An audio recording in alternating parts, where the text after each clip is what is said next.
नमस्कार। आज दिनांक 16 जुलाई 2021 है और गीता की निर्मल धारा के प्रवाह में आज हम चतुर्दश अध्याय प्रारंभ करेंगे और इसमें भगवान गुणों के बारे में बताएंगे। तो इस अध्याय का जो नाम है वो भी गुणत्रय योग है। तो हम श्रवण करेंगे। अथ चतुर्दशोऽध्यायः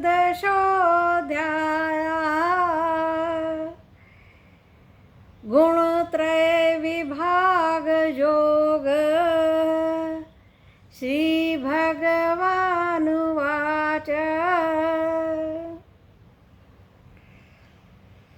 परं भूयः प्रवक्ष्यामि ज्ञानानां ज्ञानमुत्तमम्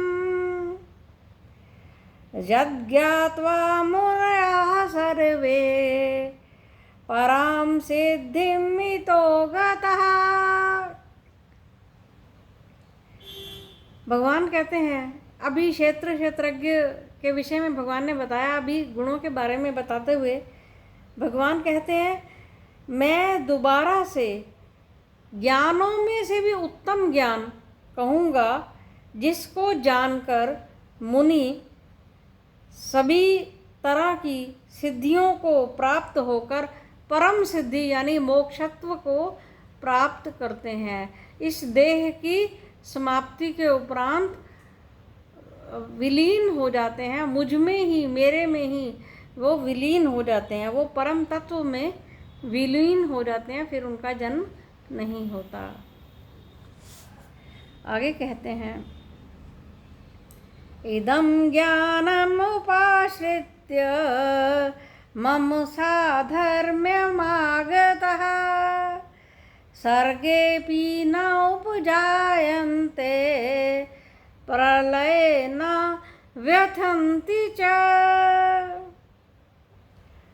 मुझ परमेश्वर की समानता को, मेरे साथ एक रूपता को प्राप्त हुए पुरुष सृष्टि के उत्पत्ति काल में भी और फिर उत्पन्न नहीं होते, और प्रलय काल में, ब्रह्मा के विनाश काल में भी व्यथा को प्राप्त नहीं होते। आगे कहते हैं,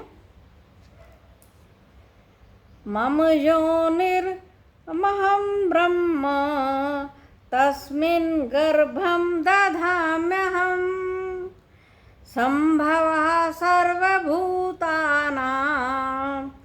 ततो भवति भारत।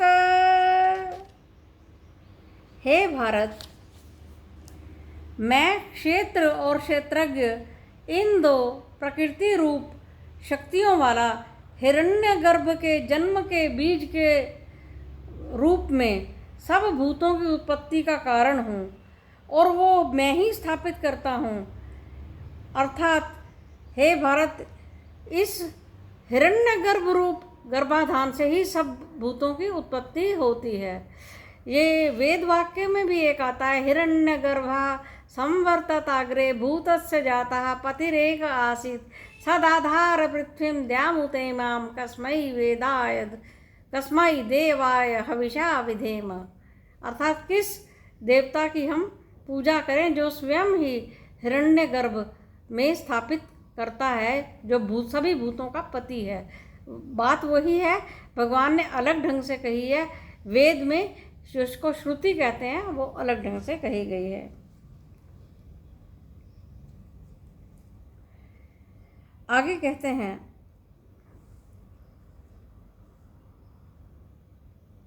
सर्वजोनिषु कौन्तेय मूर्तया सम्भवन्ति यः तासां ब्रह्ममहयज्योनि अहं बीजप्रदा पिता।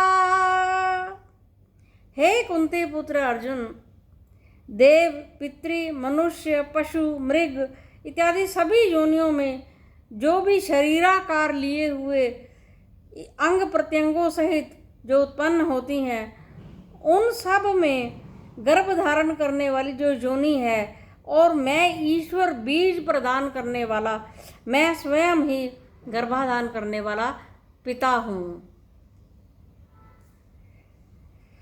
आगे कहते हैं, सत्वं रजसतम इति गुणाः प्रकृति संभवाः निबधन्ति महाबाहो देहे देहिनम् अव्ययम्। हे महाबाहु, सत्व रजस्तम इत्यादि ये गुण जो हैं, तीनों गुण, ये प्रकृति से संभव है, प्रकृति से उत्पन्न होते हैं। हे महाबाहो, अर्जुन को कहते हुए कहते हैं कि वो देह में है, सत्वरजस्तम इत्यादि तीनों गुण देह में है, परंतु वो मुझ देहिनम को, यानी इस क्षेत्रज्ञ को, जो मेरा अंश तुम्हारे भीतर विद्यमान है, उसको वो बांध नहीं सकते। मैं उससे निर्लिप्त रहता हूँ, परंतु मैं ही उनका पिता हूँ, मैं ही उनको जन्म देने का कारण हूँ। अब थोड़ी सी बात मैं महाबाहो के संबंध में अपने विचार व्यक्त करती हूँ। महाबाहो अर्जुन को कहा गया है, और ऐसा ही श्री राम भगवान के लिए भी आजानुभव, आजानुभुज शर चाप लोचन, ऐसे करके एक श्लोक है। तो आजानुभुज मीन्स, जानु मीन्स घुटना, तो जिनकी भुजाएं घुटने तक होती हैं वो महाबाहु होते हैं, यानी महान बलशाली होते हैं, शौर्यवान होते हैं। अर्जुन भी क्षत्रिय है और भगवान राम भी क्षत्रिय हैं, इसलिए वो इस प्रकार से संबोधित करते हैं। क्योंकि आप सब ने कुतुब मीनार कभी ना कभी ज़रूर देखा होगा, जो वाराह मिहिर की किसी ज़माने में वेधशाला थी, इसीलिए उसको मेहरौली के नाम से बुलाया जाता है। मेहरौली यानी मिहिरावली, मिहिर आचार्य वाराह मिहिर की भवनों की पंक्ति का नाम मिहिरावली था, जो बाद में विलुप्त होकर हमारे हिस्ट्री को डिस्टॉर्ट करने की वजह से ये सब हमें पता नहीं है। हम यही जानते हैं कि कुतुब मीनार कुतुबुद्दीन ऐबक ने बनाया, लेकिन जो पुरातन हिस्ट्री है, जो पुरातन हिस्ट्री में और वहाँ पर वर्णित जो श्लोकों से उत्कीर्ण हैं, जो श्लोक संस्कृत भाषा में, उससे ये साबित होता है कि ये सब जो है आचार्य महावाराह मिहिर की वेधशाला थी। अब मैं महाबाहु के संबंध में इसलिए कह रही हूँ क्योंकि वहाँ एक लौह स्तंभ है।